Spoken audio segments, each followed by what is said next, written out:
Oke, maaf ya tadi videonya terpotong ya, karena ada masalah dengan headset. Kembali ke persoalan tadi. Tadi kita sudah mendefinisikan X itu sebagai R atau L sin theta ya. Kenapa L sin theta ya? Kalian bisa melihatnya secara geometri. Karena kita tadi apa ya namanya? Di depan theta ini si apa ya? Di depan theta ini adalah si X. Maka karena di depan, karena sin adalah depan per miring, maka si X ini menjadi L sin theta. Kalau si Y kan di samping theta ya kan? Karena dari samping, maka dia menjadi Y L cos theta. Si Y menjadi L cos theta. Nah, pertanyaannya adalah, pertanyaan soal ya, tadi hanya pengantar untuk bagaimana sistem itu bekerja. Sekarang pertanyaannya, berapakah gaya tegangan tali bandul? Gitu. Udah Bang ajari kemarin kan cara menggambar diagram benda bebas ya. Kalau kalian nggak tahu, pelajari ulang lah. Susah juga kalau kalian nggak tahu. Nah, tips satunya Abang buat juga tipsnya ya biar kalian ingat. Gambarkan gaya-gaya yang bekerja pada partikel dan tentukan koordinat kartesiannya. Nah, koordinat kartesiannya X dan Y kan. Nah, itu mudah sekali. Terus gaya-gaya apa yang ada pada partikel ini? Nah, itu pertanyaannya. Pertama, lihat. Dia terhubung dengan tali. Karena dia terhubung dengan tali, maka ada gaya tegangan tali. Dan gaya tegangan tali selalu menarik partikel. Dan dia selalu sejajar dengan tali. Ya kan? Terus ada lagi gaya berat. Gaya berat ke arah bumi. Kenapa ke arah bumi? Karena sebenarnya bumi menarik dia.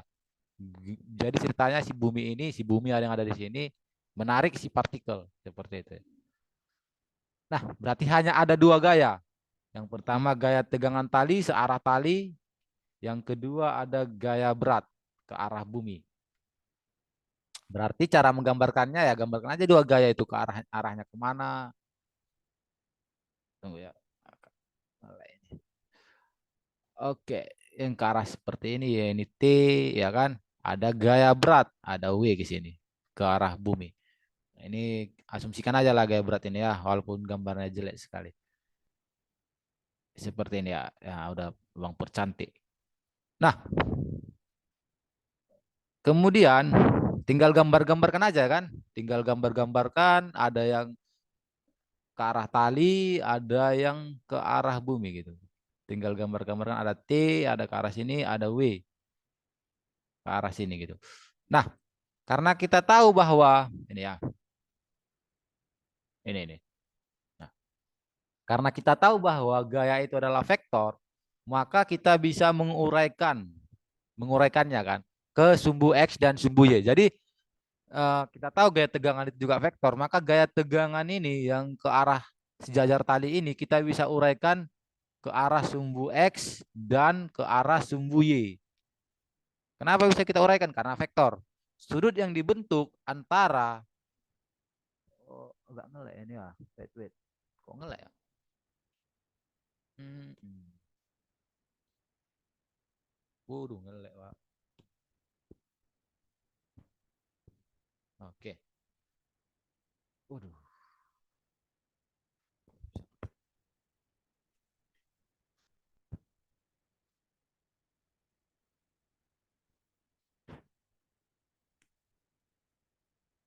Waduh, pula. Oke. Oke, kita hapus dulu nih ya biar memperjelas gambar ya.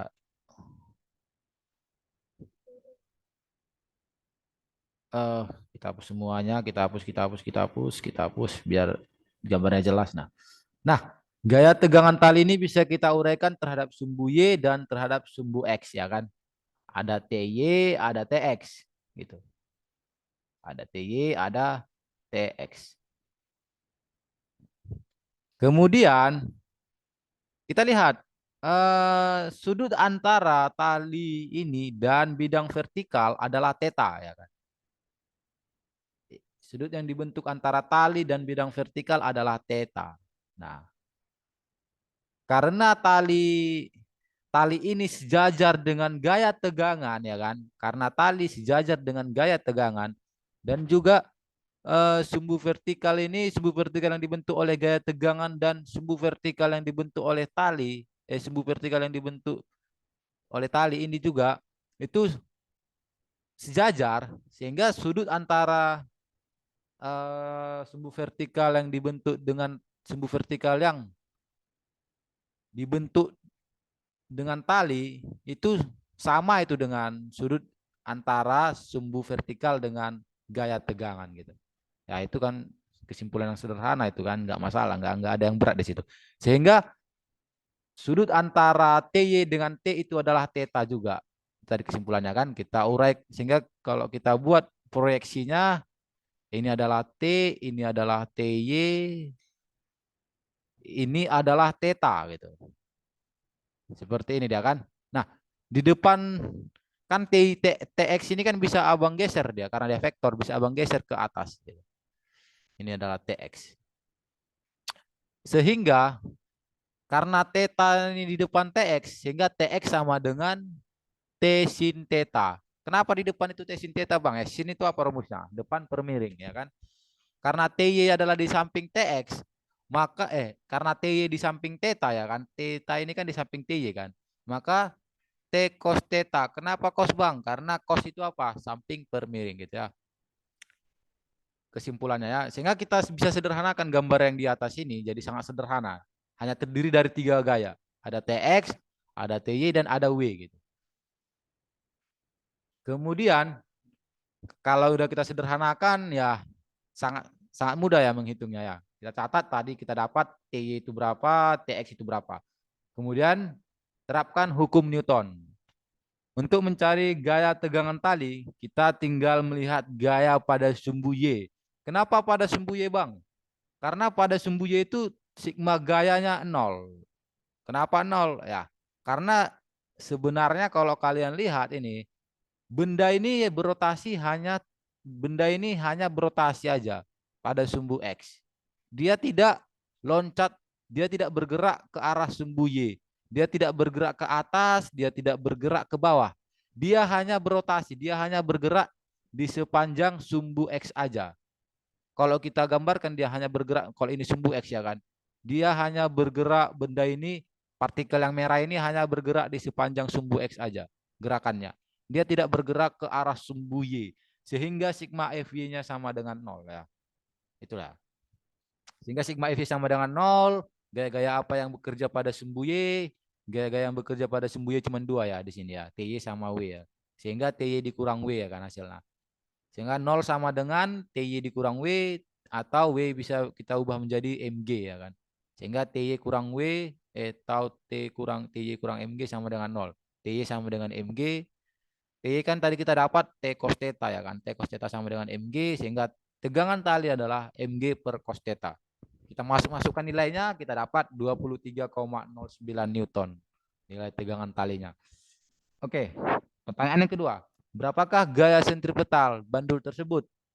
Apa itu gaya sentripetal? Itu kalian harus tahu ya. Gaya sentripetal itu gaya yang arahnya ke pusat lingkaran atau radial ke pusat lingkaran gitu. Berarti gaya yang hanya ada pada gerak lingkaran ya kan. Gaya yang hanya ada pada gerak benda melingkar gitu. Sehingga kita tahu bahwa benda ini, partikel merah ini, dia hanya bergerak melingkar pada arah sumbu X, hanya pada sumbu X aja. Nah, sehingga kalian bisa sederhanakan ya kan. Sebelum itu kan kita apakan dulu ya, definisikan dulu. Titik ini kita sebut dulu ya, titik apalah kita sebut ini, titik biru lah kita sebut. Titik biru ini adalah titik pusat lingkaran, titik pusat lingkaran. Nah, jadi ceritanya si merah ini, si partikel merah ini dia mengelilingi titik biru ini gitu.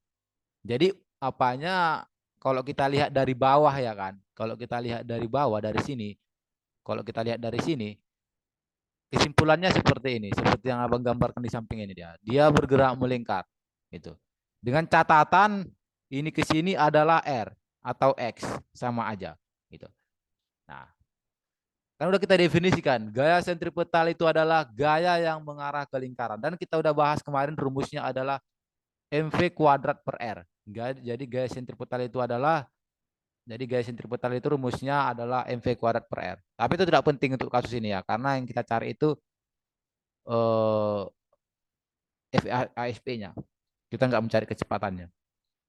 Nah, FASP itu sebenarnya apa, Bang? Sebenarnya itu ya total gaya. Total gaya yang arahnya radial, baik dia menuju lingkaran atau menuju keluar lingkaran.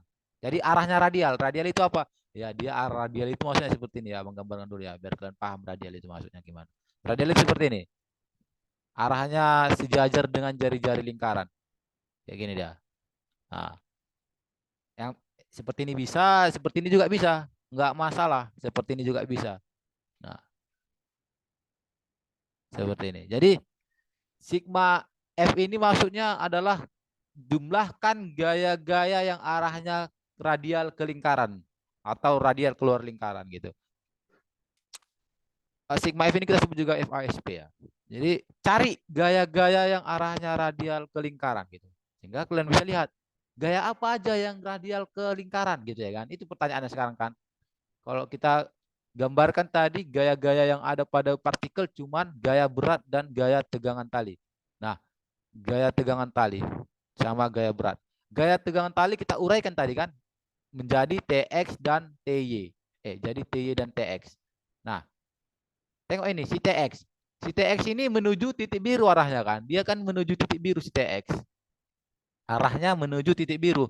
Sehingga titik biru ini kan pusat lingkaran. Sehingga kita simpulkan bahwa TX ini adalah gaya yang arahnya menuju lingkaran. Jadi kalau ditanya totalkan gaya radial, gaya yang arahnya radial ke lingkaran ya berarti hanya si TX di kasus ini. Hanya si TX. Seperti itu ya. Jadi cuma si TX yang arahnya radial ke lingkaran. Jadi sigma F itu adalah sama dengan FASP sama dengan TX gitu. Kenapa cuma si TX ya? Karena cuma si TX yang arahnya radial ke lingkaran. Itu dicatat ya, itu sangat penting karena kadang orang bingung membedakan FASP itu apa gitu. Sehingga FASP sama dengan T sin theta. Kita udah mendapat tadi kan si T itu berapa. T itu tadi kita dapat di soal sebelumnya mg per cos theta. Sehingga T ini bisa abang substitusi menjadi mg per cos theta. Ya, abang dapat hasilnya mg tangent theta. MG tangent theta itu kan udah ada nilainya kan. MG sudah ada nilainya, theta sudah ada nilainya sehingga abang dapat jawabannya 11,54 Newton. Itu adalah FASP gitu. Nah, pertanyaan selanjutnya, berapakah kecepatan tangensial bandul tersebut? Kita tahu kecepatan tangensial adalah kecepatan yang tegak lurus dengan lingkaran, ya kan? Nah, kita udah bahas sebelumnya kan. Gaya sentripetal itu rumusnya adalah mv kuadrat per r. Catatan yang penting itu adalah V itu apa, Bang? V ini adalah V yang ada di sini itu kecepatan tangensial, ya kan? Sehingga Abang bisa hanya mengamati FASP-nya aja untuk menjawab pertanyaan 3 ini, kecepatan tangensial bandul gitu. Jadi FASP sama dengan kita udah peroleh tadi kan di pertanyaan nomor 2 kan. FASP kita peroleh itu jawabannya mg tangent theta. Nah, FASP juga rumusnya mv kuadrat per r. Nah, sehingga kita bisa menggunakan ini. Jadi M dan M coret, jadi sisa V kuadrat per R dan G tangent theta. R ini geser ke kanan jadi GR tangent theta. Jadi berarti V sama dengan akar GR tangent theta. Kita definisikan tadi bahwa R itu adalah X. Tadi kita udah dapat X itu adalah L sin theta sehingga kita masukkan ke dalam, kita substitusi, kita peroleh hasilnya sin theta kali sin theta kuadrat. Jadi sin theta keluar dari akar, jadi hasilnya adalah sin theta kali akar GL per cos theta. Kita masukkan nilai-nilainya, kita peroleh jawabannya 2,4028 meter per sekon.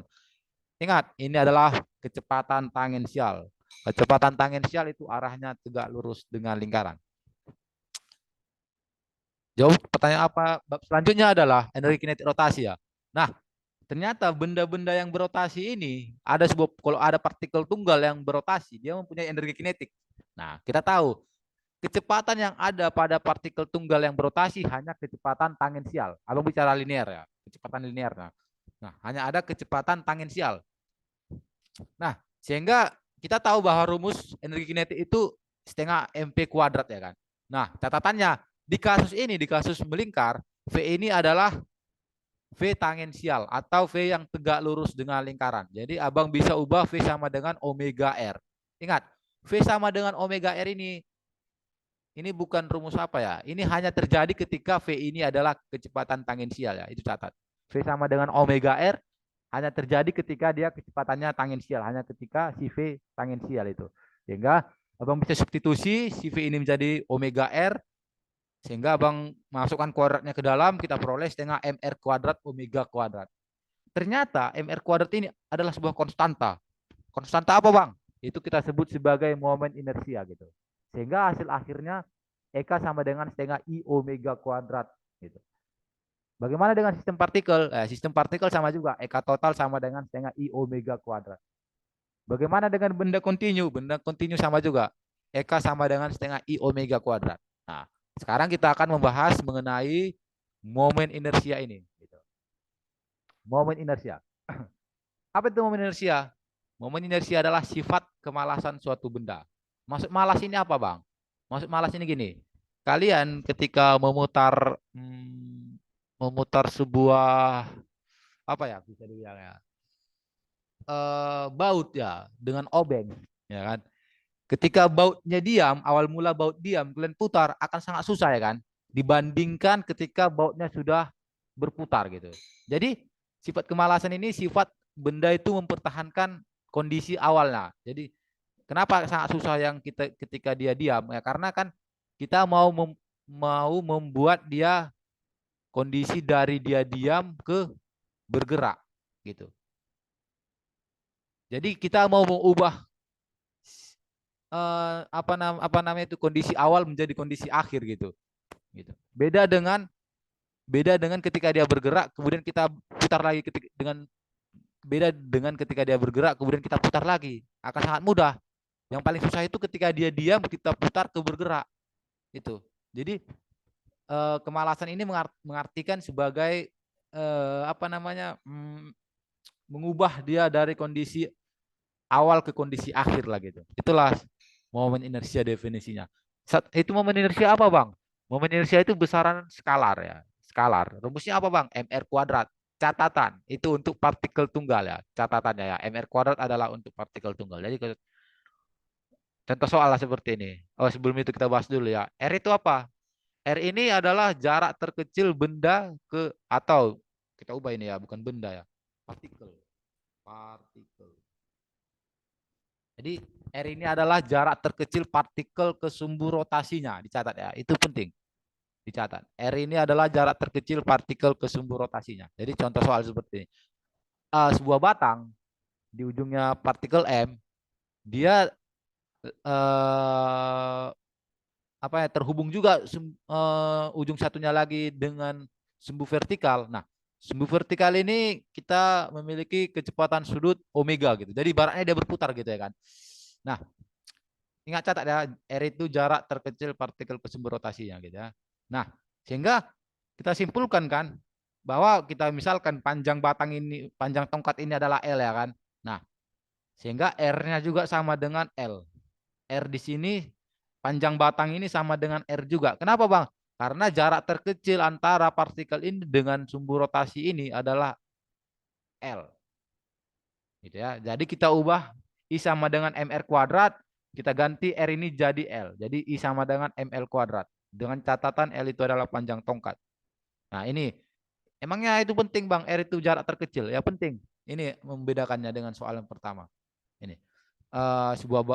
Seperti ini ya. Sebuah batang atau sebuah tongkat, di ujungnya ada partikel M, sumbu vertikal di sini itu berotasi dengan kecepatan sudut omega. Nah, jarak terkecilnya mana? Apakah R itu sama dengan L? Tidak. R tidak sama dengan L ya. R tidak sama dengan L. Kenapa? Karena R itu adalah jarak terkecil, ya kan? Sementara kita bisa mencari jarak terkecil antara partikel ini ke sini. Kita sebut sebagai ini, ya. Ini kan jarak terkecil antara partikel dengan sumbu rotasi, ya kan? Sehingga jarak terkecil ini kita sebut R, ya kan? Tadi kan definisi R itu tadi kan jarak terkecil. Sehingga kita bisa uraikan dari diagram apa dengan geometri ya. Ketika ada theta di sini, ini L, maka ini menjadi L sin theta gitu. Sehingga kita peroleh R itu sama dengan L sin theta. Sehingga momen inersianya adalah I sama dengan mr kuadrat. R-nya kita ganti menjadi L sin theta. Sehingga I sama dengan M kali L sin theta kuadrat gitu. Soal yang ketiga, ada partikel terhubung ke sumbu rotasi. Sumbu rotasinya ini sumbu horizontal ya.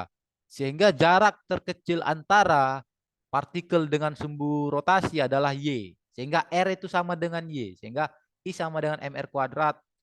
R-nya kita ganti menjadi Y. Sehingga I sama dengan MY kuadrat.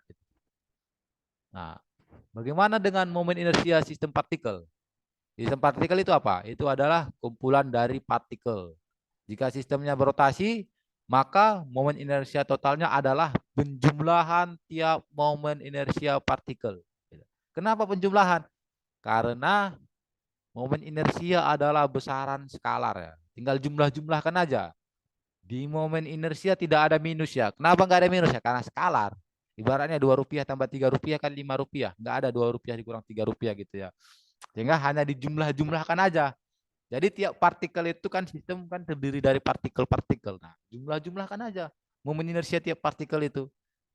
Tapi ingat, kita harus melihat di mana sumber rotasinya, ya gitu. Sebagai contoh soal ya kan. Ada sebuah sistem terdiri dari 4 massa atau 4 partikel. Tiap partikel memiliki massa 2 kg. Panjang tiap batang ini adalah 3 meter catatannya. Bukan panjang tiap batang ya. L1 itu panjangnya sama dengan L2, L2 panjangnya sama dengan L4. Kita panjang tiap itu kita sebut 3 meter ya. Pertanyaannya berapa momen inersianya gitu. Berapa momen inersia totalnya? Nah ini. Karena Bang bilang tadi kan momen inersia itu adalah besaran skalar, kita tinggal jumlah-jumlahkan aja gitu. Sehingga momen inersia total itu sama dengan momen inersia benda partikel 1 tambah partikel 2 tambah partikel 3 gitu. Nah, tambah partikel 4 juga ya.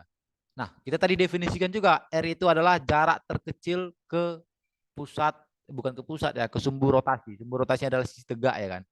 Nah, berarti R1 sama dengan L1.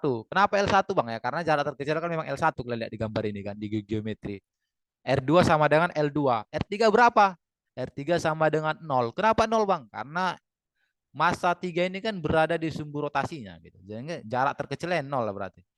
R4 sama dengan L4 gitu. Sehingga I totalnya kita masukkan M1 L1 kuadrat ditambah M2 L2 kuadrat tambah M4 L4 kuadrat gitu. Kemana R3-nya Bang ya? R3 tadi 0 ya kan. Jadi sehingga ini 0, coret-coret tadi. Oke. Sehingga I totalnya kita masukkan nilainya 54 kilogram meter kuadrat. Kenapa kilogram meter kuadrat ya? Karena MR kuadrat kan. M itu kilogram, R kuadrat itu meter kuadrat. Oke, itu ya. Kemudian ini contoh soal lagi ya. Ini biasanya keluar di UAS ini ya. Jadi ya paham baik-baik. Sebuah sistem terdiri dari 4 partikel. Tiap partikel memiliki massa 2 kg. Sudut theta itu 30 derajat. Sudut alfa 45 derajat. Dan panjang tiap batang itu 3 meter. Pertanyaannya berapa momen inersia totalnya? Momen inersia total tinggal jumlah-jumlahkan saja ya kan. Oke. Berarti kita tinggal jumlah-jumlahkan. I total sama dengan I1 tambah I2 tambah I3 tambah I4. Gitu. Nah, R1 berapa Bang? R1 itu L sin theta. Kenapa L sin theta Bang? Karena garis biru ini kan jarak terkecil antara partikel dengan sumber rotasinya kan. Nah, garis merah ini apa? Garis merah ini jarak terkecil antara partikel 3 dengan sumber rotasinya. R1 berapa? L sin theta. R3 berapa? L sin alfa gitu.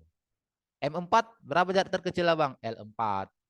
M2 berapa jarak terkecilnya? L2 gitu. Sehingga kita masukkan nilainya R1 sama dengan 3/2, R2 sama dengan 3, R3 sama dengan 3/2 akar 2, R4 sama dengan 3.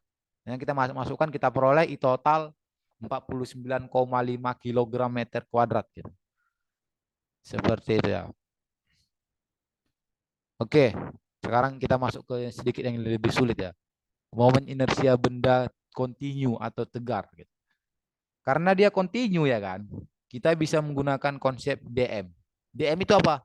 Massa yang sangat kecil. Jadi tiap partikel itu bisa diasumsikan memiliki massa DM gitu. Jadi tiap partikel massanya DM. Kalau kita menggambarkan nilai partikel akan kita buat ini DM. Jadi kan ini kan tongkat ya kan. Berarti tongkat ini terdiri dari DM DM DM yang sangat banyak gitu. Sampai ke ujung ini. Itu dia. Seperti itu. Jadi seperti itu. Jadi untuk satu partikel berapa M-nya apa momen inersianya Bang? DI. DI sama dengan ingat, momen inersia itu rumusnya apa? M R kuadrat ya kan. Karena ini sumbu horizontal maka bukan R lagi tapi X. Jadi momen inersianya adalah DI sama dengan DM dikali X kuadrat. Ingat X ini apa? X ini kan R tadi kan. R itu apa? R itu jarak terkecil antara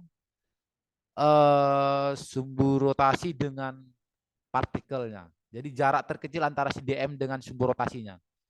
Nah, pertanyaannya kan, bagaimana dengan momen inersia total batang? Karena dia benda kontinu kan udah Bang jelaskan kan. Karena dia kontinu kita bisa mengubah sigma menjadi integral. Sebenarnya integral itu ya penjumlahan. Penjumlahan untuk sistem kontinu. Dia sebenarnya sigma. Tetapi untuk sistem ini kan sigma ini kan untuk diskontinu. Tetapi untuk yang kontinu kita sebut sebagai integral. Ini kontinu. Sebenarnya konsep integral ini sangat sederhana ya. Jadi hanya penjumlahan aja, tapi untuk benda yang kontinu. Sehingga kita totalkan. Kenapa kita totalkan? Ya karena dia skalar kan, tinggal jumlah-jumlahkan aja. Sehingga kita jumlahkan I sama dengan integral R kuadrat DM gitu. Catatan di benda tegar kan dia R kuadrat itu jadi X kuadrat.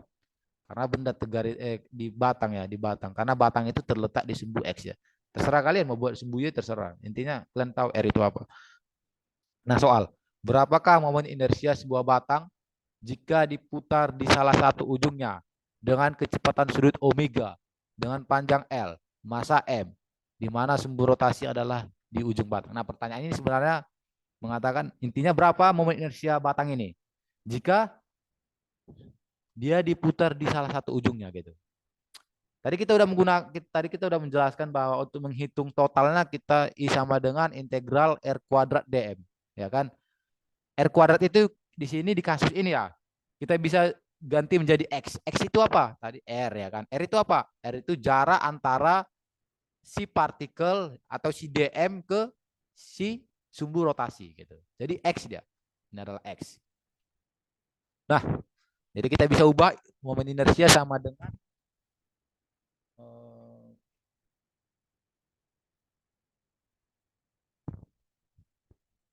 nah, seperti ini dia. Seperti ini bisa kita ubah. Oh, ini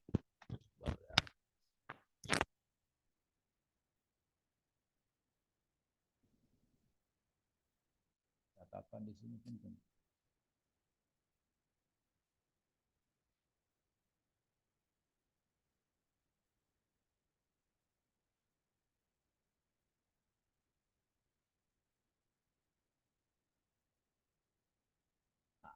Seperti itu ya. Sehingga bisa kita ubah ini menjadi X ya. Sehingga I sama dengan kan panjang ini kan dari L ke kok kita buat di sini. Dari sini ya kan. Ini kan L. Dari L ke 0. Dari X sama dengan L ke X sama dengan 0. Ya kan panjangnya kan. Jadi kita jumlahkan dari sini ke sini kan. Sehingga batasnya L dan 0. Sehingga I sama dengan integral batasnya L dan 0 X kuadrat DM. DM itu bisa kita ubah menjadi lambda dx gitu. DM itu kita bisa ubah menjadi lambda dx. Kenapa lambda dx, Bang? Ya. Kalian tahu kan? Untuk materi ruang kita tahu ρ sama dengan m per v. Massa jenis ya kan? Kita bicara massa jenis. ρ sama dengan m per v. Atau ρ sama dengan dm per dv. Untuk materi luas, maksudnya yang hanya ada luasnya kayak plat gitu. Sigma sama dengan m per a atau sigma sama dengan dm per da. Untuk materi panjang yang ada hanya panjangnya, bagaimana? Lambda. Jadi rho ini kita ganti menjadi lambda. Lambda sama dengan m per l atau dm per dl. Sehingga kita ubah si dm ini menjadi D lambda kali DL gitu ya. Jadi ini uh, lambda sama lambda DL. Nah, bisa kita ubah seperti itu. Karena Pak batang itu hanya materi materi panjang, jadi kita bisa ubah DM itu menjadi lambda dikali DL. Sehingga abang ubah lambda dikali DL karena kita tahu bahwa eh, tiap partikel ya kan panjangnya itu bukan DL ya, tetapi di sini DX. Nah, sehingga DL ini bisa kita ubah menjadi DX. Kenapa kita ubah jadi DX, Bang? Karena kan batang itu kan terletak pada sumbu X ya kan, sehingga DL menjadi DX. Kalau kalian lihat di gini gambarnya, sebenarnya DL nggak masalah sih. Tetapi karena batang ini terletak pada sumbu X, kita ubah panjang tiap partikel itu dx. Gitu. Masa tiap partikel dm. Gitu. Sehingga dm sama dengan lambda dikali dx. Sehingga di sini abang bisa ubah itu menjadi lambda dikali dx.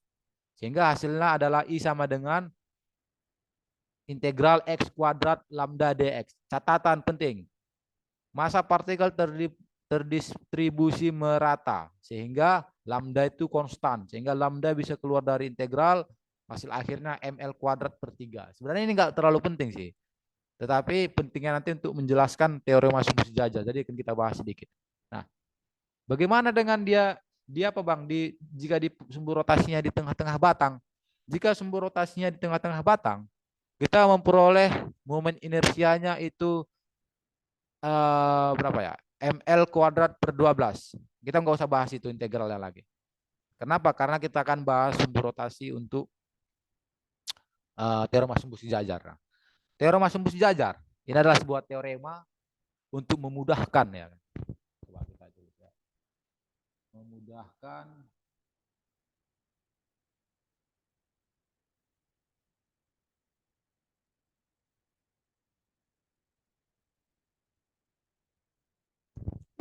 ini ya. Tujuannya itu memudahkan perhitungan momen inersia. Memudahkan perhitungan momen inersia. Jadi itu tujuannya. Rumusnya apa?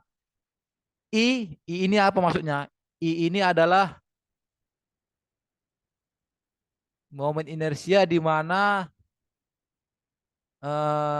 sumbu rotasinya berada gitu. Jadi kalau kita buat I sama dengan IPM ditambah MH kuadrat. Gitu ya.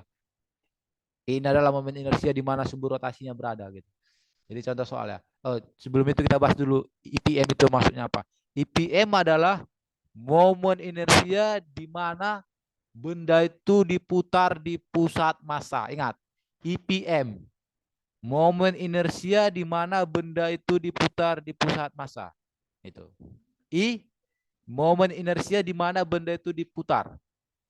Jadi kalau benda itu diputar di ujungnya, berarti itu adalah momen inersia ketika benda itu diputar di ujungnya gitu. Sehingga H itu apa bang? H itu adalah jarak pusat massa ke sumbu putarnya gitu. Jarak pusat massa ke sumbu putarnya. Kita akan bahas IPM ya. IPM itu tadi kan momen inersia di mana benda itu diputar di pusat massa gitu. Jadi kalau kalian lihat di gambar ini kan ada apa namanya itu silinder pejal atau silinder yang padat, kan momen inersianya pusat massanya kan di tengah-tengah ya kan, di tengah-tengah ini. Ya kan? Momen inersianya di tengah-tengah ini. Sehingga ketika dia diputar di pusat massanya ini I-nya itu setengah mr kuadrat gitu ya. Oke, kemudian kalau cincin I-nya sama dengan mr kuadrat. Ini I-nya itu adalah apa? IPM ini ya. Momen inersia di mana benda itu diputar di pusat massanya gitu. Oke, itulah ya. Ini IPM ini biasanya dikasih tahu di soal ya. Kalian nggak bisa mencari. Sebenarnya kalian bisa cari, tapi akan sangat sulit ya. Dan tidak mungkin dikeluarkan di soal. Kalaupun nanti nggak dikasih tahu di soal, tanya aja sama dosennya. Pak, ini nggak ada momen inersianya Pak. Gitu tanya. Pak, kalau dosennya bilang kalau apa memang nggak ada ya, berarti kalian izin mencarinya dari internet ya. Karena nggak mungkin kalian disuruh menghafal itu. IPM ya, catatannya itu IPM. Jadi IPM itu selalu dikasih tahu di soal. Seperti itu ya. Tapi ingat IPM itu momen inersia di mana benda itu harus diputar di pusat masanya. Contohnya ya, berapakah momen inersia sebuah batang jika diputar di salah satu ujungnya dengan kecepatan sudut omega, panjang L, massa M, dan sumbu rotasinya di ujung batang. Seperti gambar ini. Sebenarnya kita udah dapat tadi kan jawabannya kan. Dibahas di soal sebelumnya kan. Jawabannya itu adalah 1/3 ml kuadrat ya kan. Apakah dengan menggunakan teorema sumbu sejajar itu terbukti? Ya, kita buktikan dulu. Nah, kita tahu bahwa kita definisikan dulu menggunakan teorema sumbu sejajar ya.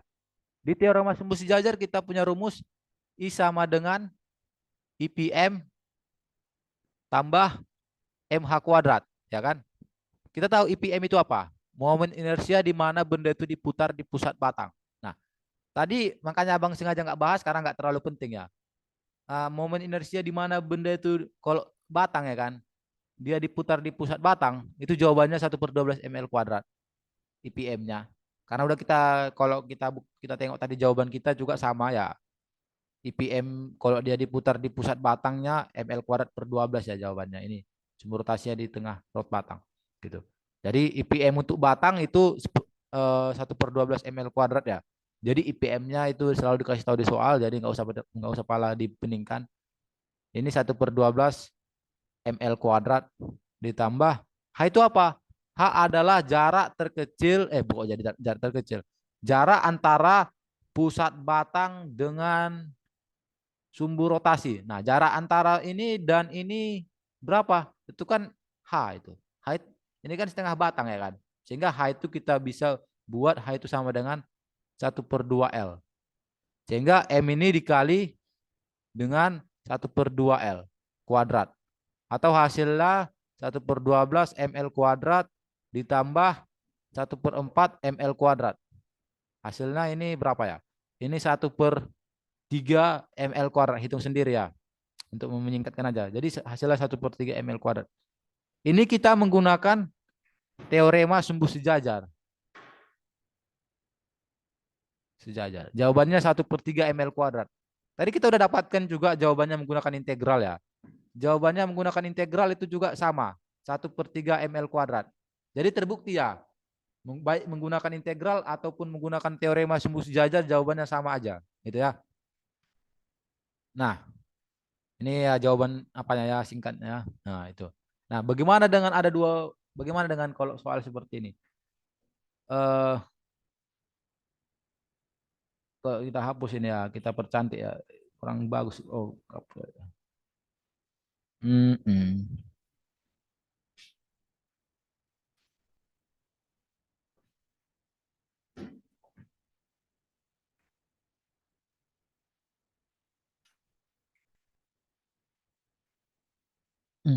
salah juga ini.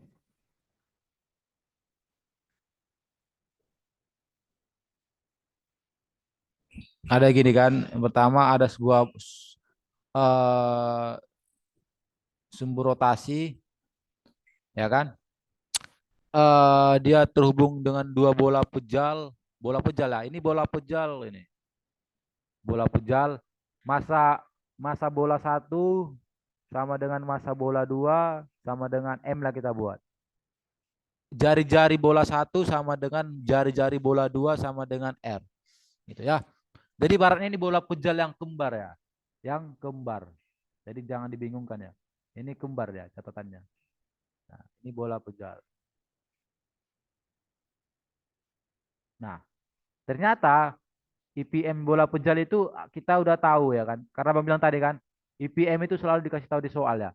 Nah, IPM bola pejal itu adalah 2/5 mr kuadrat. Ingat IPM itu apa? Momen inersia di mana batang itu diputar di pusat masanya. Jadi dia diputar di pusat masanya gitu. Sumbu rotasinya sejajar dengan pusat berada di pusat masanya gitu.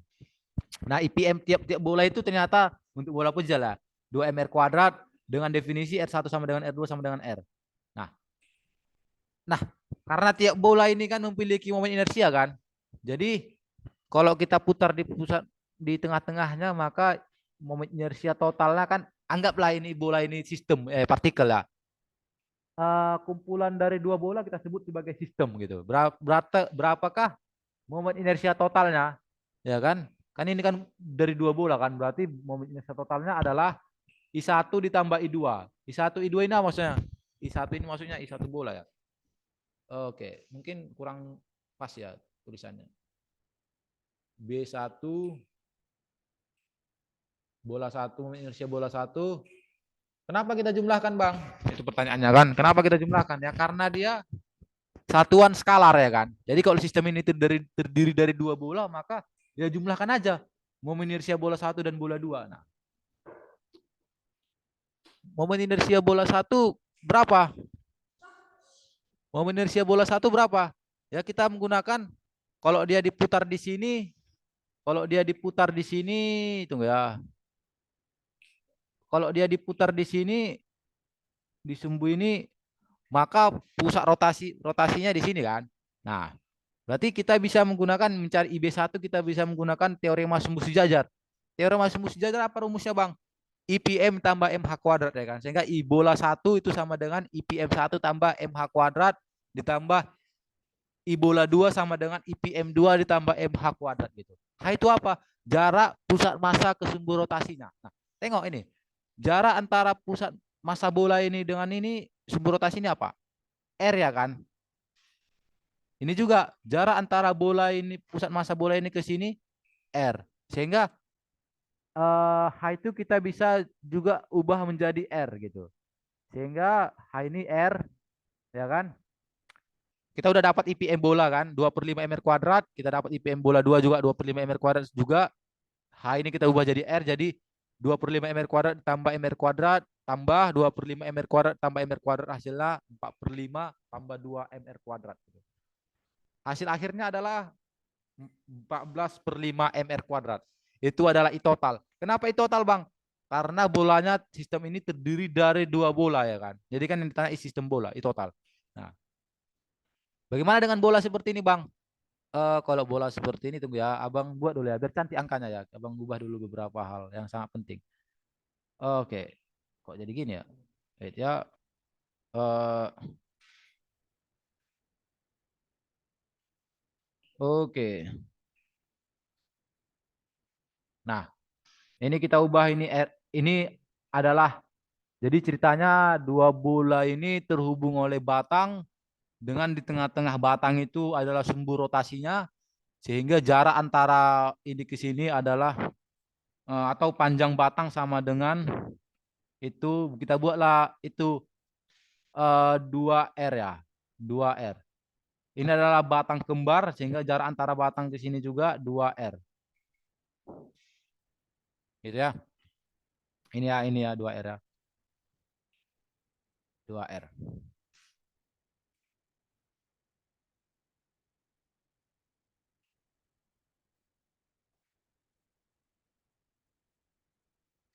Nah, ini 2R ya. Oke. Oke, 2R. Nah, kita tahu ya kan, jari-jari bola itu R. Nah, hanya berapa, Bang? Hanya adalah jarak H itu apa? Jarak dari pusat massa ke eh, sumbu rotasi, ya kan? Agak ngelek.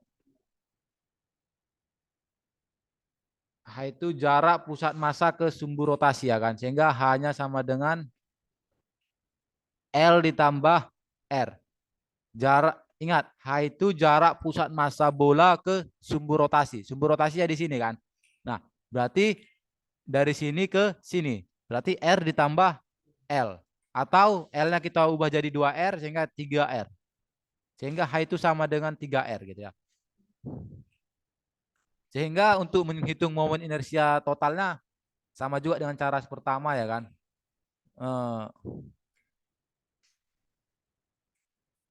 Eh, seperti ini.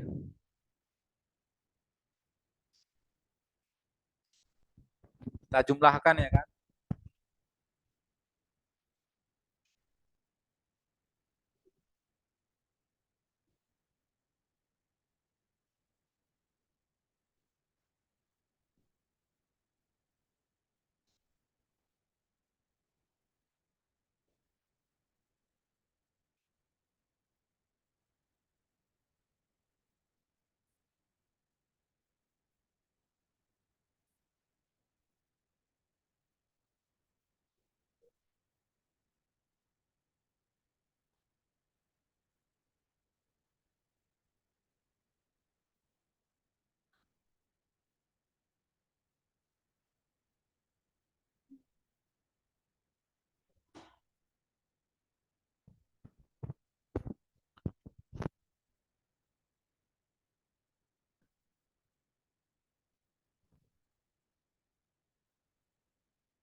Ngelek ya.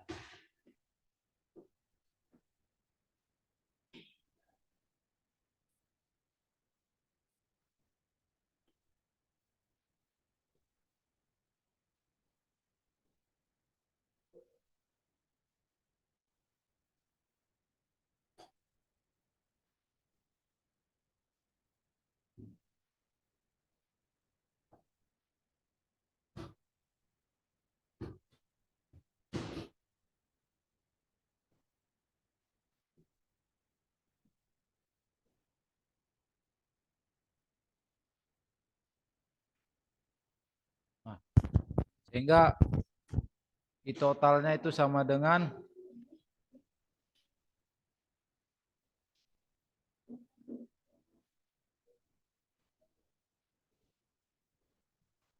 jika sistem ini terdiri dari dua bola ya kan, maka I totalnya sama dengan I bola 1 ditambah I bola 2 ya.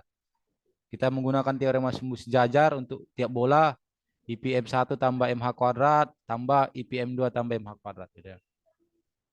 Kita definisikan tadi H itu adalah 3R sehingga kita masukkan tiap bola itu memiliki IPM 2/5 MR kuadrat ya.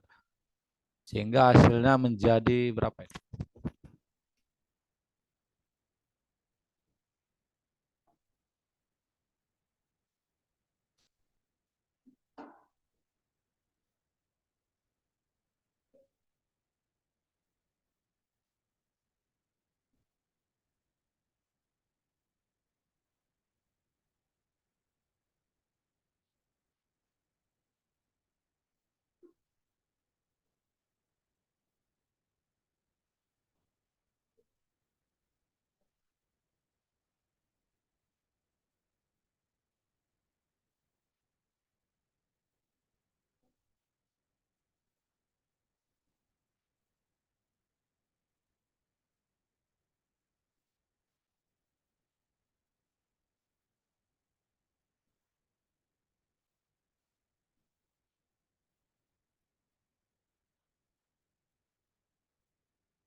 Nah ini ya.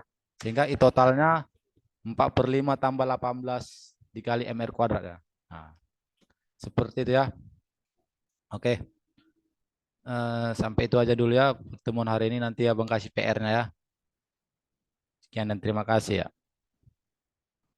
Untuk pertemuan ini nanti Bang Wandi yang apa ya, yang ngajar. Nanti video ini kalian tonton pas di kelas. Oke.